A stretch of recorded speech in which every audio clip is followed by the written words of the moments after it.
Hill has called Caitlin Clark a racist after new footage surfaced of the... When sports commentator Jemele Hill weighed in on a heated on-court exchange involving Caitlin Clark, she likely expected discussion, not a digital firestorm. Yet that is exactly what followed. A brief courtside moment between Clark and another player quickly transformed into one of the most dissected sports clips circulating online. Social media users replayed the footage repeatedly, analyzing facial expressions, tone, and body language as if they were studying game film before a championship. The controversy began when Hill commented publicly about the interaction, interpreting it in a way that some viewers felt implied deeper social undertones.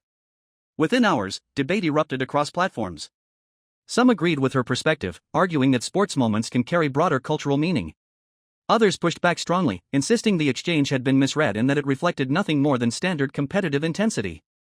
What intensified the reaction was the sudden appearance of additional camera angles and clearer footage from the same moment.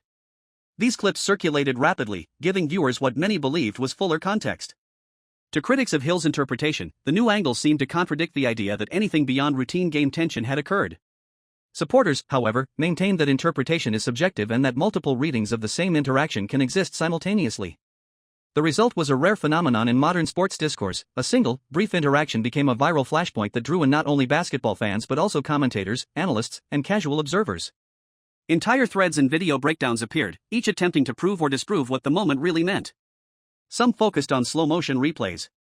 Others analyzed audio fragments. Still others compared it to similar moments from past games. What made the situation especially striking was how quickly the conversation shifted from basketball to broader questions about perception, media responsibility, and the power of commentary. Hill, a seasoned journalist with years of experience covering sports and culture, suddenly found herself at the center of the very kind of public debate she has often analyzed. The intensity of the reaction demonstrated how, in today's media environment, commentary itself can become as newsworthy as the event being discussed. For many viewers, the fascination lay not just in the original interaction but in the ripple effect that followed. One short clip had sparked think pieces, reaction videos, and heated arguments across the internet. Whether people agreed or disagreed with Hill's interpretation, nearly everyone seemed captivated by how quickly the narrative evolved.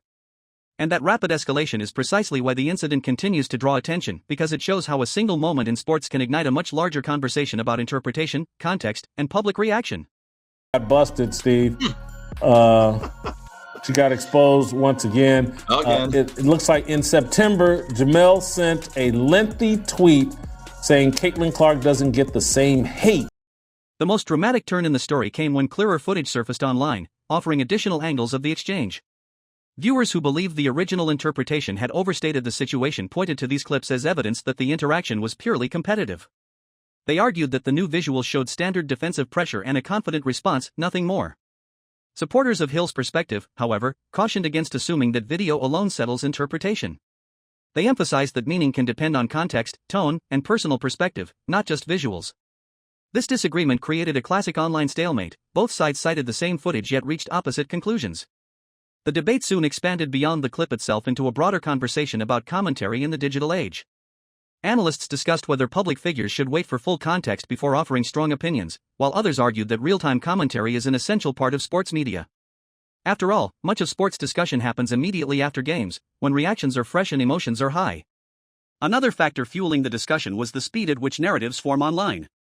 Within minutes, short clips can circulate globally, often detached from the full sequence of events. Once a particular interpretation gains traction, it can be difficult to reverse, even if additional information emerges later. This dynamic has become a defining feature of modern sports discourse, where perception can shift faster than official analysis. For Hill, the situation illustrated the double-edged nature of visibility. As a well-known commentator, her words carry influence, but that influence also means they are examined closely. Every phrase can be replayed, quoted, and debated. In this case, the attention placed her at the center of a storm of reactions ranging from agreement to criticism. What fascinated observers most was how the conversation kept evolving. Each new clip, opinion piece, or reaction video added another layer. Instead of fading, the story seemed to gain momentum, drawing in more voices and perspectives. The result was a complex public dialogue about sportsmanship, interpretation, and the role of commentators in shaping how moments are understood. 2 of Caitlin Clark and a fever, and now we have a new Jemele Hill rant. She is one person that's been pretty vocal about everything. The Angel Reese situation, now this Ron Howard thing, which I thought was not a big deal whatsoever. Reported on it yesterday. She did kind of get into Caitlin Clark's head, kind of psyched her out. I believe that's why Caitlin Clark played so bad. But some new footage has emerged of the incident. To understand why the moment drew so much attention, it helps to reconstruct what actually happened during the game. The matchup was a regular season contest in the WNBA, not a playoff showdown or championship decider. On paper, it was simply another entry on the schedule. Yet like many professional games, it featured bursts of intensity that can't be predicted in advance. During one sequence, Rhyne Howard played tight, physical defense against Clark. She applied pressure, spoke to her, and attempted to disrupt her rhythm, tactics that seasoned players often use to gain a psychological edge.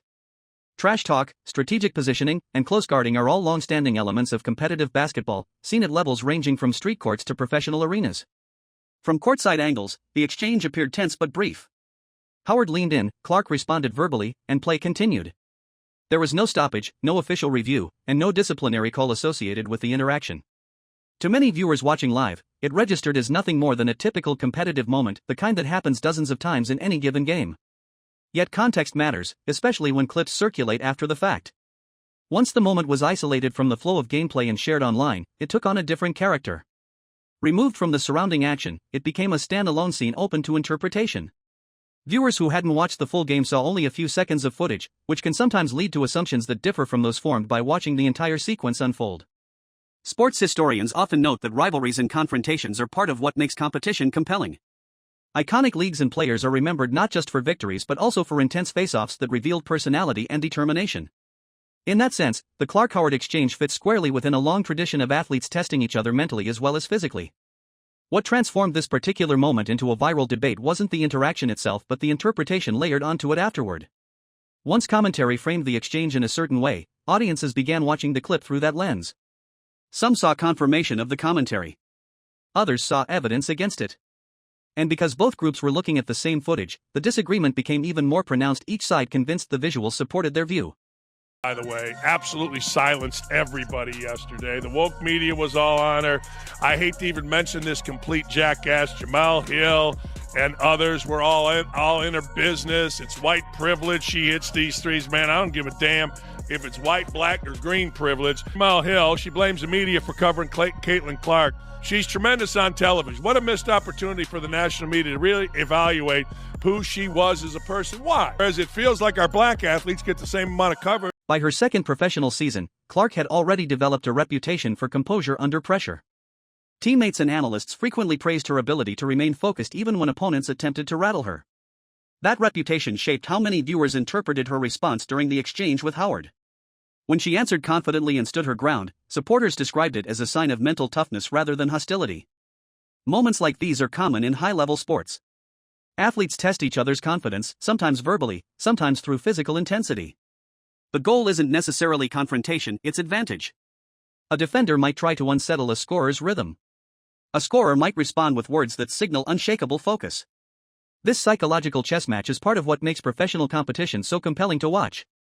In this instance, Clark's reply was brief and direct. She didn't escalate the situation or prolong the exchange. Instead, she delivered her response and returned her attention to the game. Many analysts later pointed to that restraint as evidence of professionalism, noting that she neither taunted nor lingered. She simply acknowledged the challenge and continued playing.